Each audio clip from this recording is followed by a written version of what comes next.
Okay, so my ball screws have arrived from China, as you can see.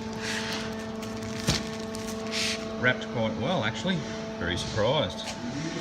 It doesn't appear to be any damage to the carton. Doesn't look like it's bent well over or anything like that. So we'll go ahead and we'll unwrap it and see how they fared.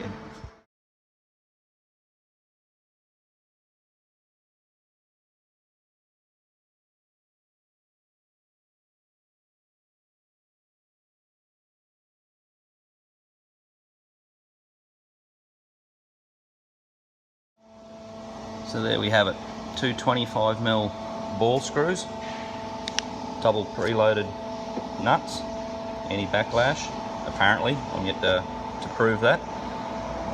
All the way from China to rural Queensland, Australia within 6 days. This is a bit of an odd addition that I had in my package. I don't know why they came with it, but they were wrapped up with it. Quite bizarre. So I'm going to leave them in the plastic because I'm not ready to use them just yet, and I don't want them to oxidise or anything silly like that. So stay posted, guys, and I will